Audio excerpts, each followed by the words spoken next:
Szanowni Państwo, witamy w Alior Banku na konferencji wynikowej za trzeci kwartał 2021 roku. Gospodarzem spotkania jest pan Maciej Brzozowski, wiceprezes kierujący pracami zarządu Alior Banku, odpowiedzialny za obszar ryzyka. W konferencji biorą udział również pan Dariusz Szwed, wiceprezes zarządu odpowiedzialny za biznes, pan Radomir Gibała, CFO. No, oczywiście ze względu na obostrzenia wynikające z zaleceń epidemicznych nasza konferencja odbywa się w formie zdalnej. W pierwszej części przedstawimy Państwu prezentację wynikową, a następnie przejdziemy do sesji pytań Q&A. Dziękuję w takim razie i oddaję głos panu prezesowi Maciejowi. Zapraszam. Dzień dobry. Szanowni Państwo, jest mi niezmiernie miło powitać Państwa na konferencji wynikowej Alior Banku za trzeci kwartał bieżącego roku. Tym razem mamy bardzo przyjemne wiadomości. Chciałem zaznaczyć, że Alior Bank odnotował zysk netto 150 milionów złotych w trzecim kwartale bieżącego roku, a jednocześnie przy uzyskaniu wskaźnika ROE na poziomie 9,1%, wskaźnika C do I 42,9%. Jednocześnie chciałbym zwrócić uwagę, że w trzecim kwartale wzrosły przychody Alior Banku, wyniosły 918 milionów złotych, co stanowi wzrost 3% w ujęciu rok do roku. Wynik odsetkowy wyniósł 704 miliony, wynik prowizyjny 190 milionów, marża odsetkowa wyniosła 3,77%. Bank ma mocną pozycję kapitałową. Has got a very secure capital position. The TCR ratio amounted to 480 BPS. I'd like to stress also the importance of risk parameters. The core ratio was at a low level, at the level of 1.5%, and the decrease was considerable as compared to the previous period. I'd like to stress that Alior Bank continues implementing improvements, and we have improved the situation as regards loan sales, and it has grown. It will be shown in the presentation. I'd like to stress the growth in loan sales value and the good situation as regards lease sale. On the next slide, I would like to show you the dynamics in terms of changes in our net profit as compared to Q3 of 2020. The result doubled. It was 150 million zloty. As regards our share in the market, so as it's presented on the slide, it amounted, as regards consumer finance, 16.9%, a systematic growth by 12.3%, and cash loans, our share of about 12%. As I've said, our share in mortgage loans has been growing and by 2.9%, and very stable results as regards corporate loans. Now I'd like to give the floor to my colleague Dariusz Szwed. Good morning. A little bit about business-related issues. Q4 was a good time, and as it was after holidays, we are very glad that we've reached such results.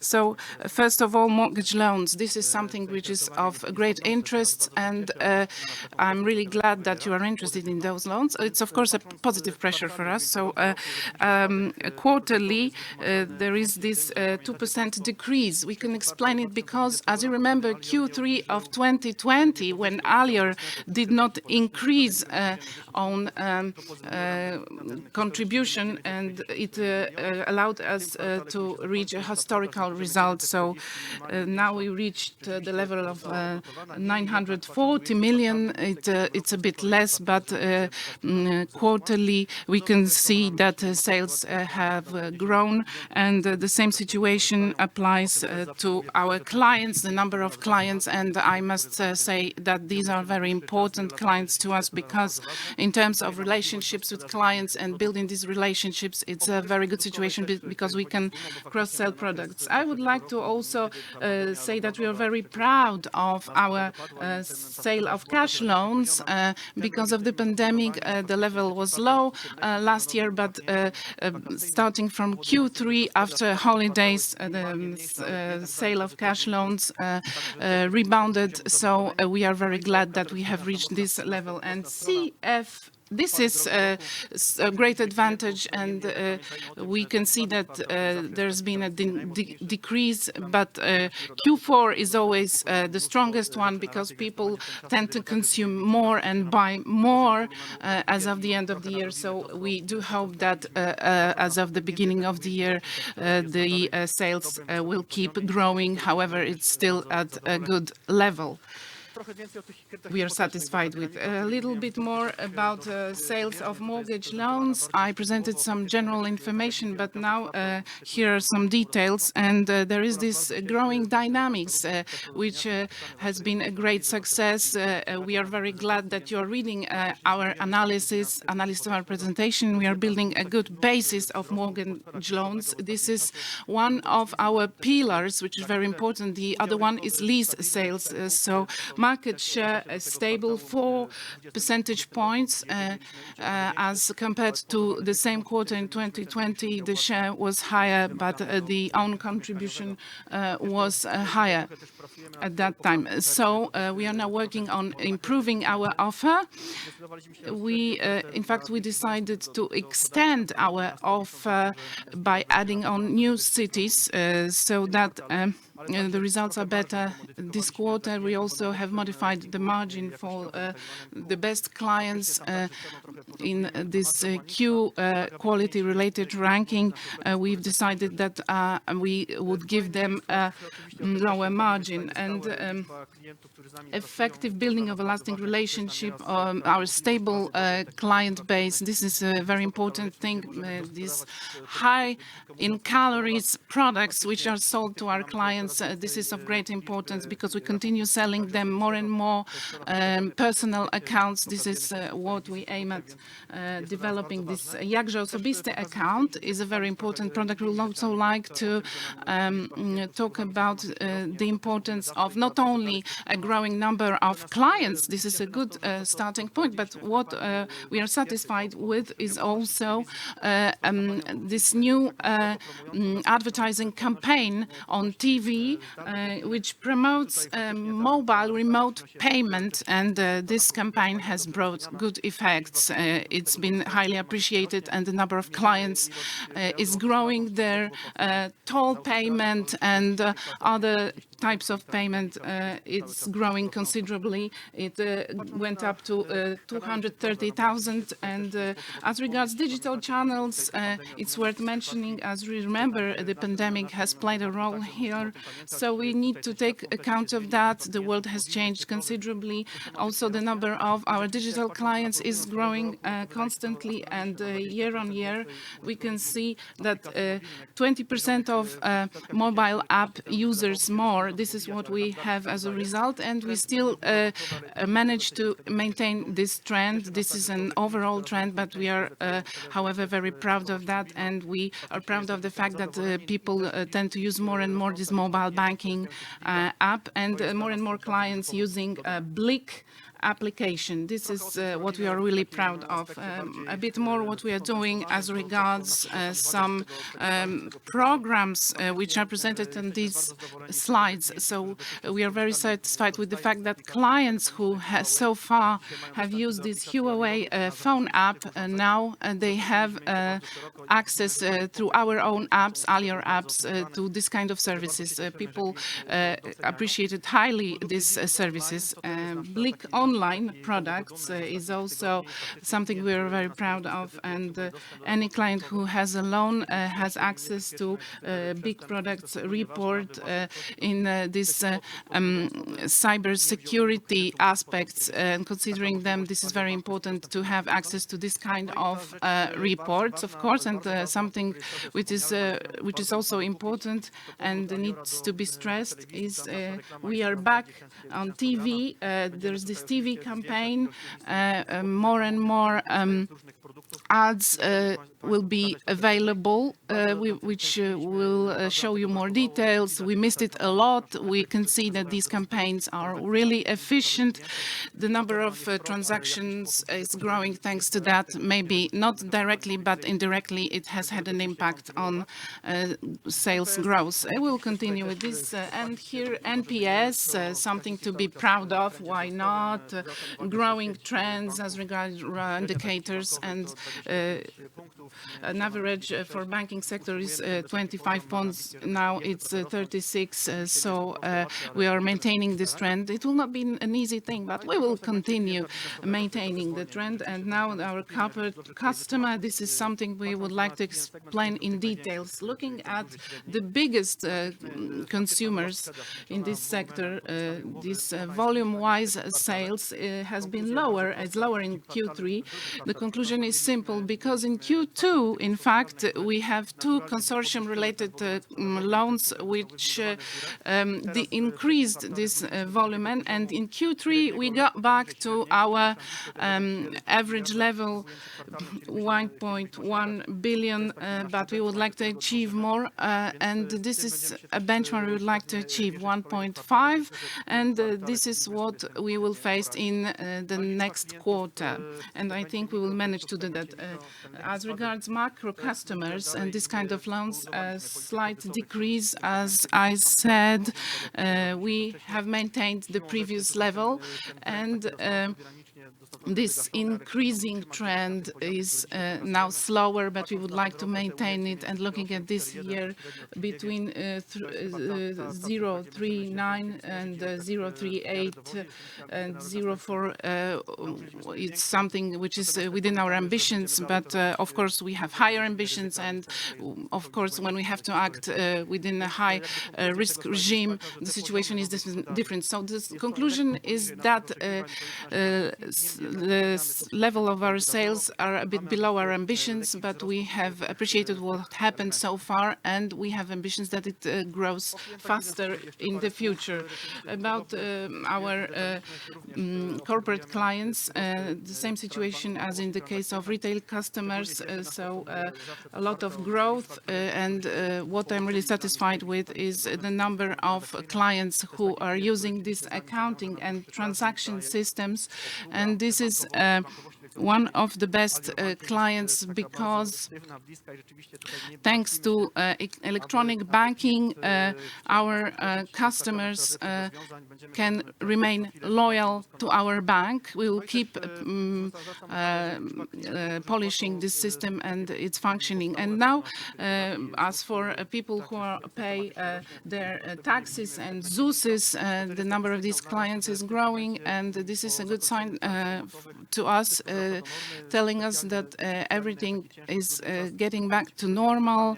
And I do hope that we've been through a difficult time, but then everything will rebound. And not looking back, we are really glad that our clients now are better, and these trends are gone.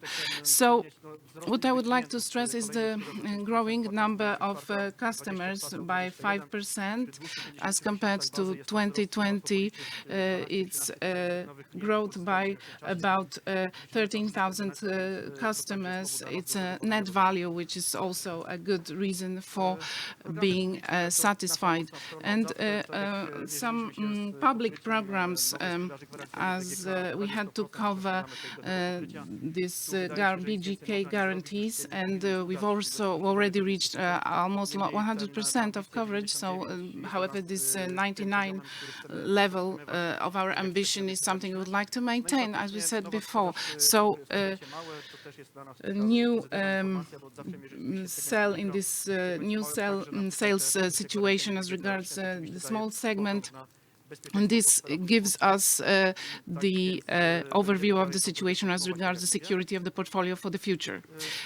So now climate change and climate-related challenges, we can talk at length about it.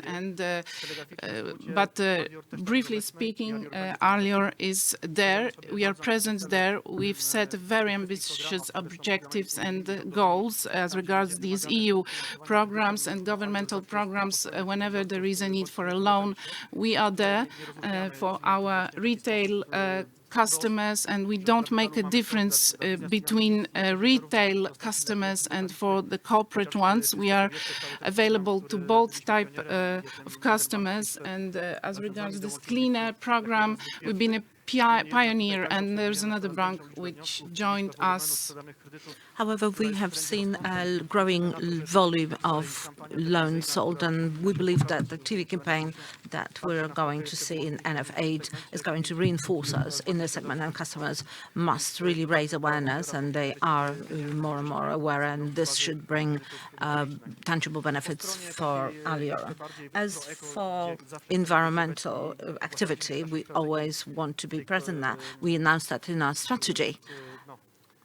And we refreshed the strategy for 2020, and we're going to say that eco-related awareness is going to be stronger. And we reinforce it via lottery, where one can win a car as a prize, just to build sustainability and environmental awareness among Poles, and we will always try to be at the forefront.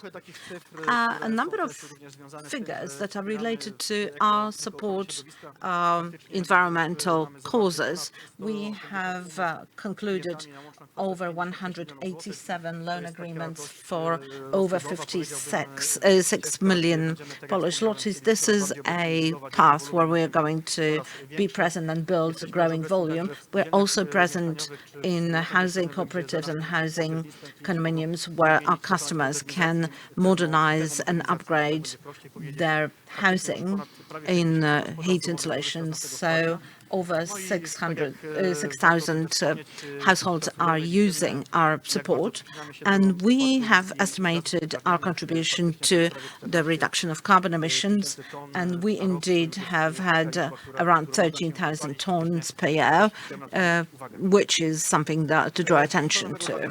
What's new for business? We have MasterCard with MasterCard Plus, and we're very happy with that business product. The first month of sales has shown that our customers appreciate this product. We have issued over 1,000 of cards in this year, and we hope to have a stronger presence in here. And this is a very good product where customers can be really satisfied with. And let me just dwell a little bit on our remote channels in lending products, because this is very important.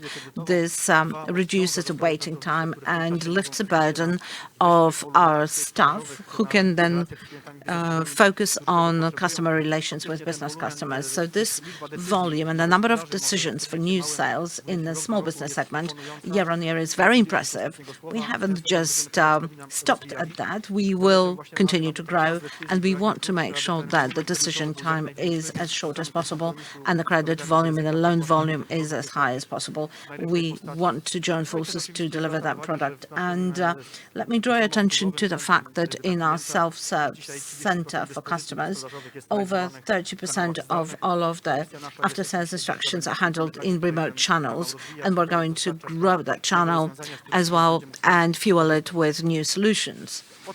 As for transactions for business customers, just a few words about that, because this is another thing to be happy about. Year on year, we have two-digit growths, which are quite impressive. I will not dwell on that very much, because you can see that it speaks for itself, and we are very proud of that as well.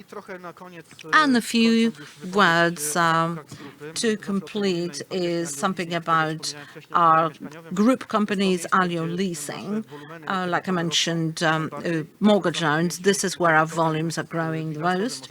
When we look at the balance, today the main driver of growth in our loan portfolio comes from mortgages and leasing agreements. In Q3 Q3, we had a little bit of a slowdown because of the things that have been happening on the automotive market, but 95% of our sales are cars. But we have had interrupted supply chains because of the pandemic. We know how difficult it is to buy a new car today, and the prices of second-hand cars have gone up, and the demand is high, the supply is lower. And we do hope that in this quarter we're going to do our business.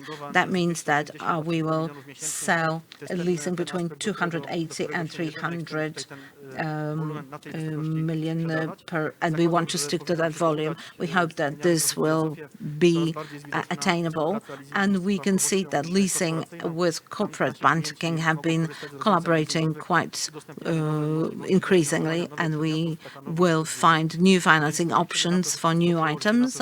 This is a hot piece of news, and we hope that this will translate into our sales of 280 to 300 million.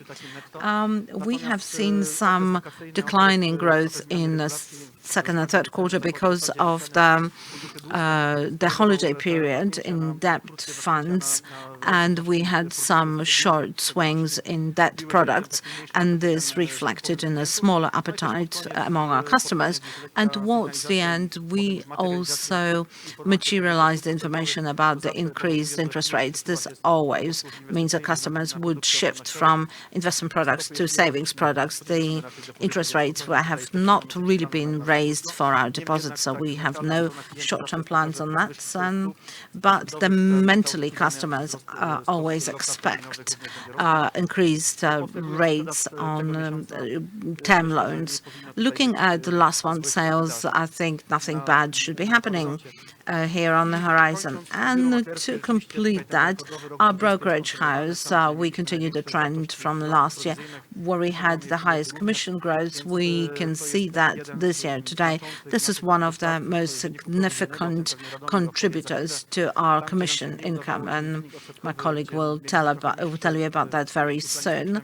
Where we had lower plans in retail and corporate customers, we have actually made up for that by business indicators. And before we talk about that, then a little bit about risk.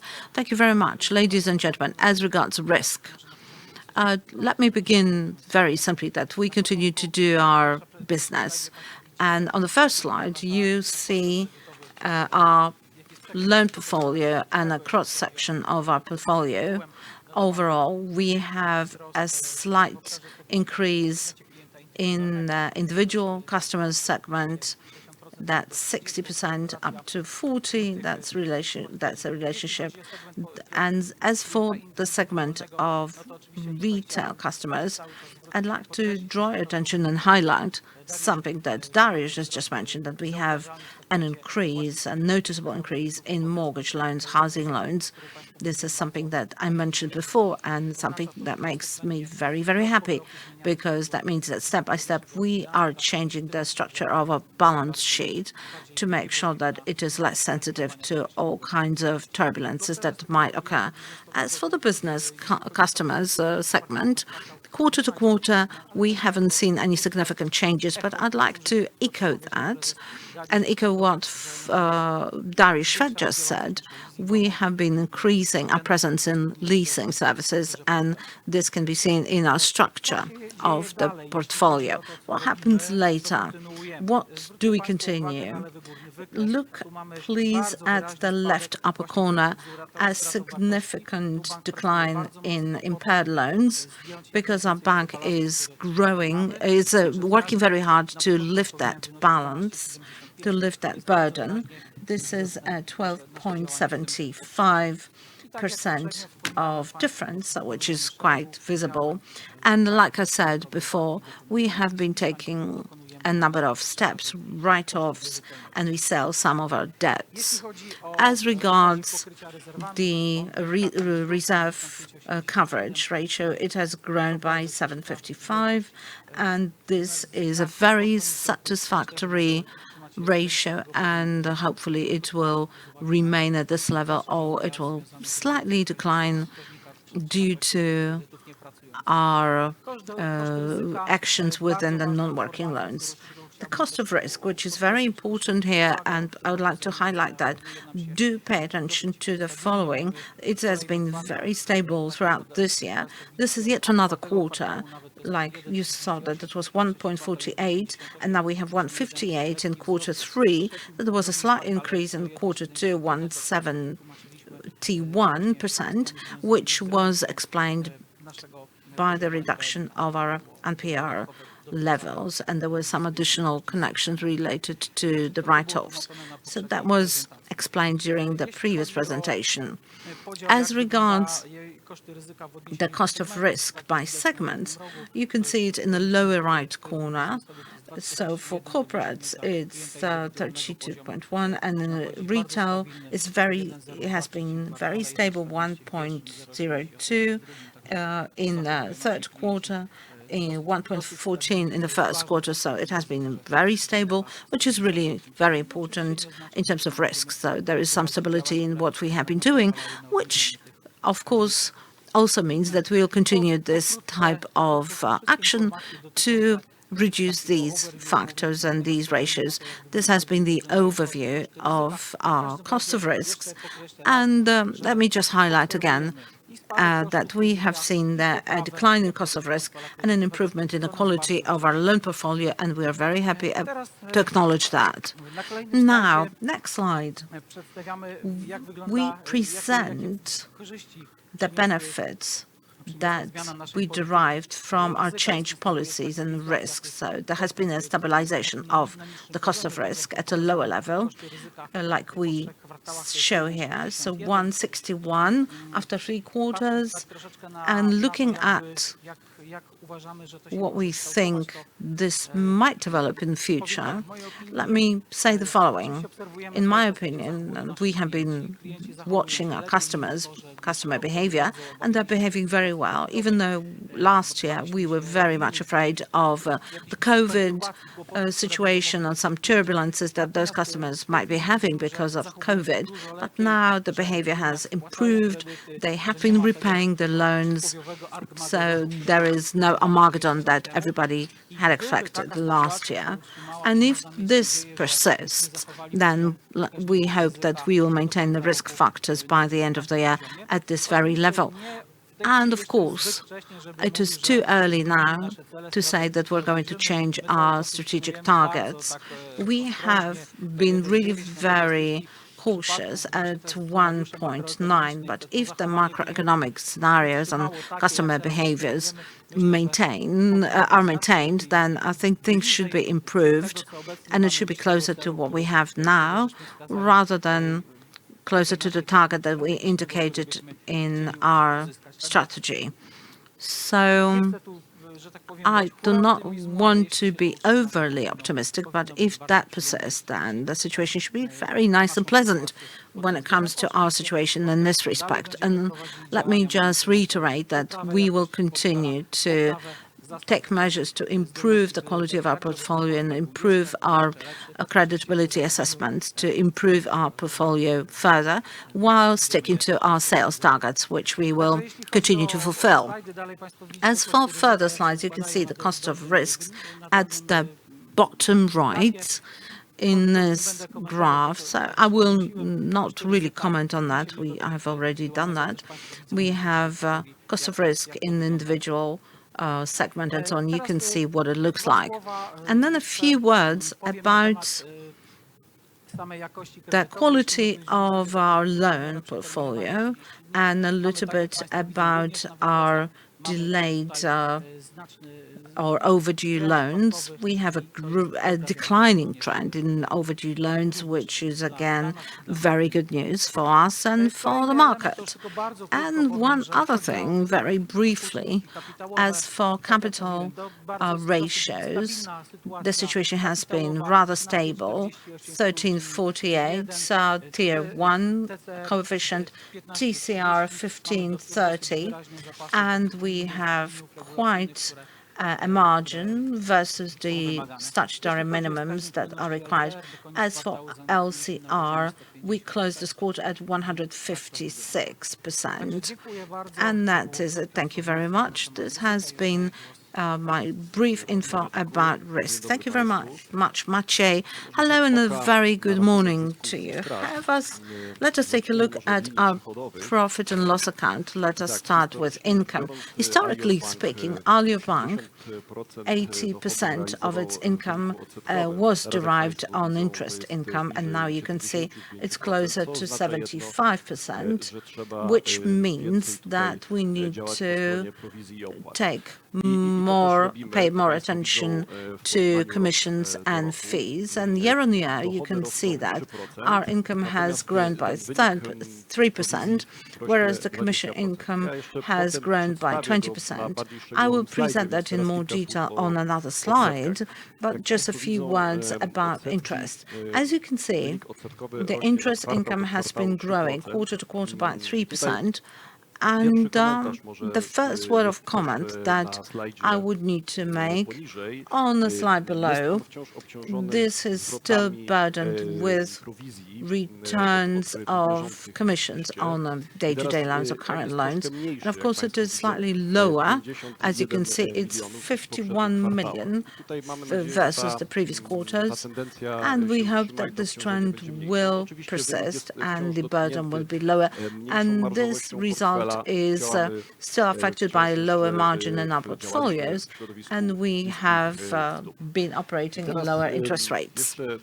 And now let's talk a little bit more about our income. And here, as you may know very well, because we present results for 3 quarters, but the interest rates have grown. So we have tried to make an estimation. This is the last point. If we assume there will be 4% BPS of growth, the result will be higher by 130 to 150 million zlotys, and it's based on the assumption that there will be a slight growth in the financing cost, but it exhausted, as I said, all this area related to 40 BPS. Moving on shortly to costs, of course, there will be a dedicated slide on that. I will dwell on that a little bit more, but just a short piece of information. We decided to make provisions for returns on historical loans as a result of this small Court of Justice ruling. We decided to remain conservative, and looking at this forecast, we decided in Q3 to raise the bar a little bit. And I think that, and I do hope that it will be the last increase. And as you can see, provisions in previous quarters were a bit lower. As regards ratios, and we'll talk about them later in this presentation as compared to the strategy which we have presented. But now let me move on to the next slide. Well, a bit about the interest income. When you look at our graph on the right-hand side, this interest margin, it's been improving quarter on quarter. And we do hope that thanks to our structural moves, it will be possible to improve it, and the volume will keep growing, the margin will grow, and the returns will be maintained at the level I indicated before. So, considering this, we need to take into account what Maciek said, the cost of risk and cost of financing. These costs of financing are at the level of 14 PPs. So this is like a high level. It remains to be high, but considering the impact of interest rates, which will increase, these costs can grow. One more thing, looking at this loan-to-deposit ratio, it's been growing slightly, which you can see it's been showing showing this, reflecting this positive trend, this rebound, people using this deposit basis and its conversion into loans, which is at the level of 86%. Moving on further, Wynik prowizyjny, o którym wspomniałem, 20%. the Jeśli państwo fee spojrzą na and te commission kolory income, w as you tym can see porównaniu how it's marked on rok do our roku w graph, kwartałach, and to widać year-on-year wyraźnie, że we wszystkich liniach comparison, mamy you ten can wzrost. see clearly Korzystamy that there has na been transakcyjności clear naszych growth. klientów, szczególnie We w trzecim are kwartale. based To on kwartał, the w którym transactionability były of our wakacje clients, i tutaj especially też in klienci Q1. jak najbardziej korzystali z naszych There were transakcyjnych holidays produktów. there, Tutaj and też widać na people were zmianie, using intensely our products. You can see ale here także na on ubezpieczeniach, leasingu, czy insurance to, co and Darek lease wcześniej sales, and na what Darek talked prowizjach about. maklerskich, It's well seen on the jest example skutkiem of ożywienia commissions on brokerage commissions, which reflects a rebound on the dalej, equity market, capital market. zatrzymamy się So tutaj moving on przy further, kosztach, let's dwell a bit on jak państwo widzą, costs. może w kwartalnym As you can ujęciu see, wróciliśmy, expenses, o tym też well, Darek quarterly, wspomniał, as Darek said, we got back, in fact, to increased expenses on marketing, 4.5 million more. Campaigns are back, ads are back, and we are maintaining our cost-related discipline, as you can see. A lower BFG contribution, this is something that is of help, but as regards the putting off some projects for later, to the other season, well, also office maintenance and communication and other costs. This is everything that is part of our savings plan, and this is well reflected by the cost-to-income ratio, which amounts to 33%, 1/10 after one quarter. It looks even better in Q3 because it amounts to 42%.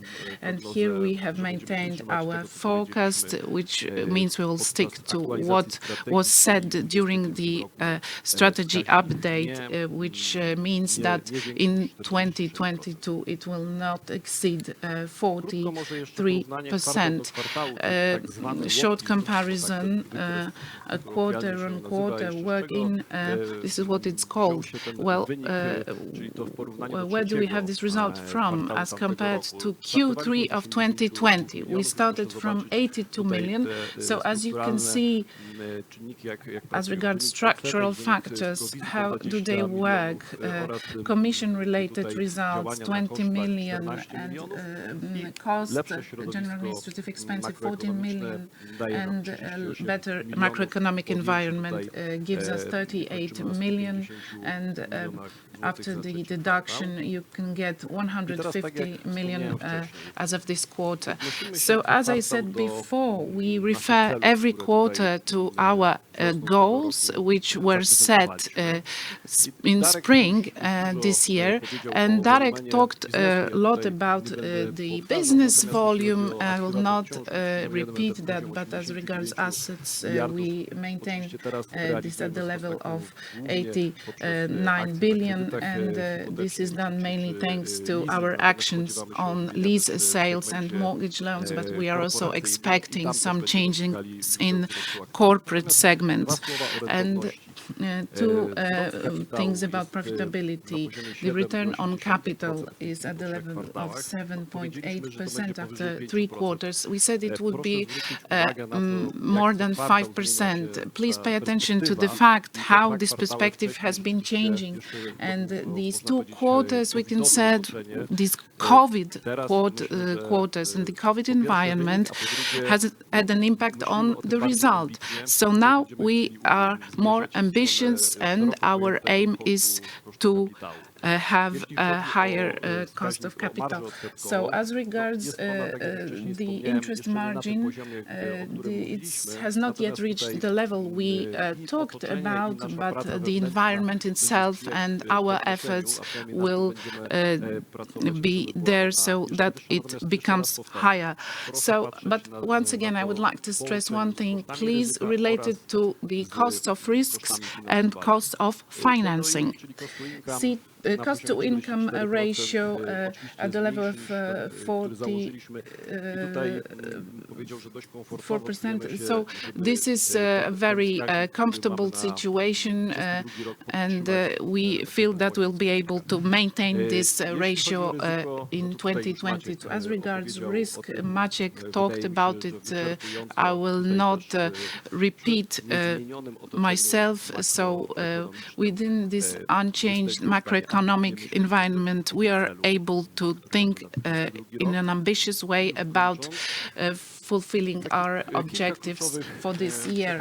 So some key messages we have for you. It's a constant message, we can say. We keep being innovative, introduce digitalization, and keep working on improving operational activity and our loan portfolio. We take advantage of the better demand for mortgage loans, and here I'd like to remind you that our share in CHF loans is very favorable. We are one of the banks which are more positively sensitive to some trends related to that. And now I would like to finish my presentation here. Thank you very much for your attention. It was a pleasure for us to present our results, and here I would like to start the Q&A session. The first question: what impact of the small Court of Justice ruling can we expect in a long run, and what impact it will have on the income result, interest income? So as I said, the current returns are stable at the level of 50 million quarterly, and we assume that it will be maintained in the future. But as regards historical returns, they have been decreasing. We have created this provision, this reserve, at the level of 16.8 million, but as for now, we don't think we would need to create more reserves. Maybe there will be some other non-material amounts which will be taken into account, and we will inform you about them. Another question: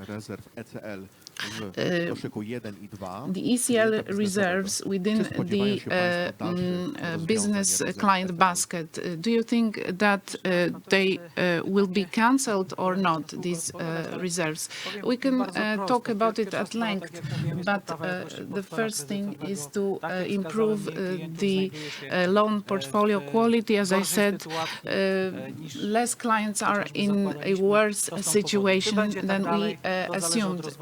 If it continues like this, we don't know. It will all depend on the economic environment, and as we can see, for now, the risk-related situation is good, has been good so far, but everything will depend on economic developments in the future.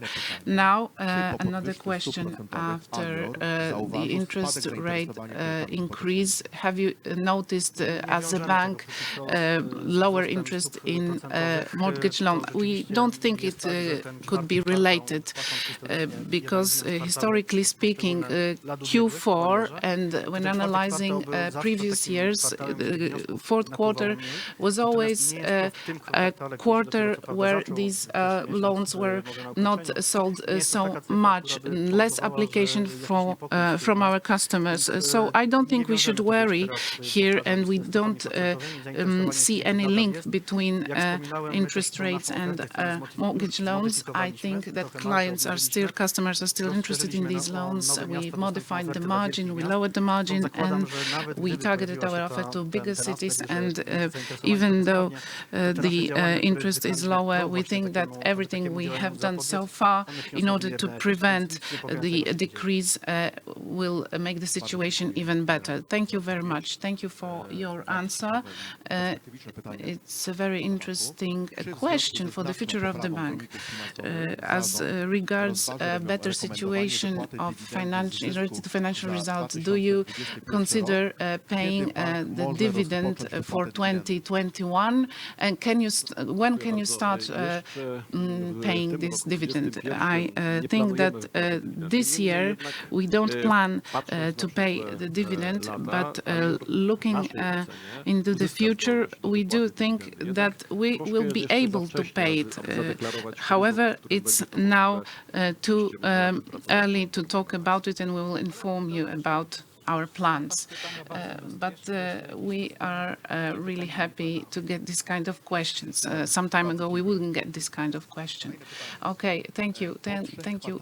After 3 quarters of 2021, the C2E ratio was quite low at the level of 42.9%, much below 46% according to forecast. Is there a room for improvement here? If yes, in which areas within your bank? Thank you very much. I think there is room for improvement as regards operational efficiency, but we also take into account higher BFG burdens concerning the contribution for next year. The level of 42.9%, this is valid only for Q3, and incremental value of 44. We consider here the contribution for BFG, which are paid in Q1 and Q2.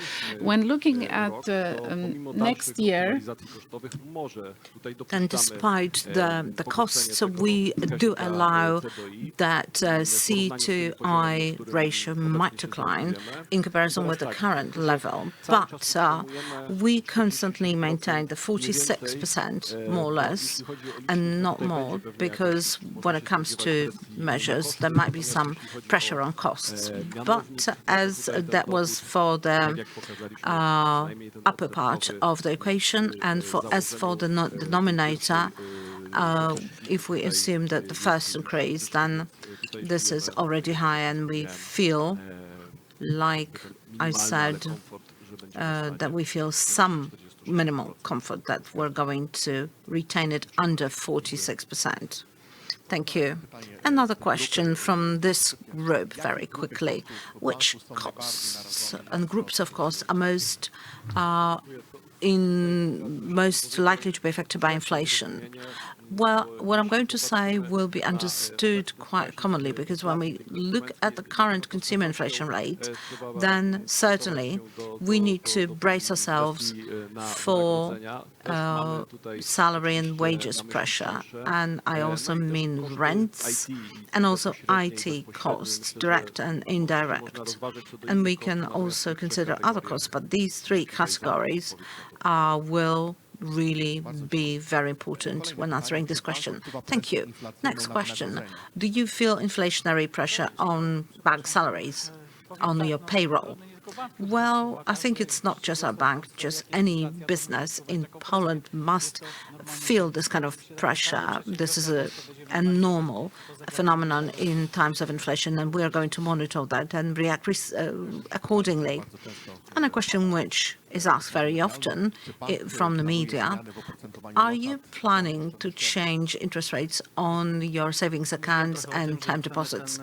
Well, like I said, we are going to have this process on a wait-and-see basis. We're going to approach it looking at our competitors, because we are going to have quite a few announcements from banks on raising interest rates, and we will respond, of course, but we will do so in order to maintain our financial performance at the current level. levels. We do not want to increase the financing cost too much, so we're going to balance that with increases to make sure that we do not harm our profit and loss account. But we have very ambitious assumptions as for raising our term deposit rates, and without raising the interest rates, we will have difficulty to do that. And of course, we will communicate that to you, of course. And a question about the cost of risks. When is the cost of risk going to decline in HB? Are there any particular exposures that are going to be hurdles? And what about the current cost of risk in KB? Does that reflect your structure of the portfolio? Well, it is a paradox that any bank is going to have any exposures that are difficult, but that's more of a joke. And the cost of risk for business customers, we will see that this is a mix of current quality and NPL reducing measures. And like I said, and like I showed it on slides, when we do write-offs, we can see that in aggregates and in figures that are somehow aggregate values. And in the coming quarters, we are going to see the effects of improving portfolio quality. And I believe that the rate is going to be slower in NPL reduction. On the other hand, we do not feel that there will be much pressure on the cost of risks arising from the increasing interest rates. And also we need to remember that the government aid is going to dwindle gradually, but maybe not fully, because we keep hearing about some new programs that might aid the business sector. So this is my answer to this question. Thank you very much. Another question: how long do you expect the problems in the leasing business are going to last? Well, yes, as I said before, the supply chain has been slightly upset due to the pandemic, especially in electronic supplies, and this is a situation that we see currently on the market. So it's an extended production cycle for new cars, and waiting time for new cars has increased, and also an upheaval in the market of second-hand cars. But the levels are much higher than the sales levels pre-COVID. So this is one reason to be proud of. And secondly, our ambition is to make sure that our leasing company keeps growing and keeps expanding. And in the coming years, we would like to double the portfolio that we now have in our leasing companies. And thirdly, our ambition is to make sure that our leasing company grows its profitability, so that it becomes an important link not only in growing our portfolio, but also an important link in growing our profitability, so that a group of Alior Bank can derive benefits from leasing. And we really have leasing as a very strong focus. We want to go beyond the market when growing it, and we are going to ensure high rates of return from our investments.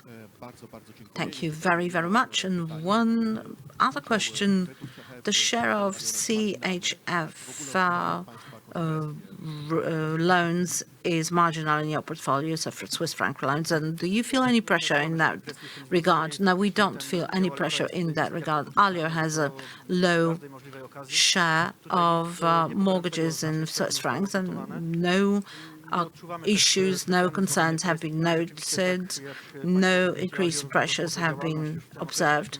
And as you know, Alior Bank went out to the market towards the dusk of the mortgage lending in Swiss francs. So we are in touch with our customers and with the banking supervision, and we work according to recommendations. So no concerns here. And one more question: would you confirm that sensitivity that you presented, sensitivity on your performance, 350 million Polish zlotys, and we're talking increased interest rates by 100 BPS. We presented our estimates at 40 BPS, and we confirmed the same estimate at 100 BPS. So that will be 350 million zlotys. But do remember that there is a risk that the higher the estimated interest rates, then the sensitivity is going to be lower. Thank you. Perfect. Thank you very much. This is the end of our Q&A session, and we invite everyone to submit further questions to our investor relations mailbox. And thank you very much, everyone, for participating in the conference. Thank you very much, and see you next time.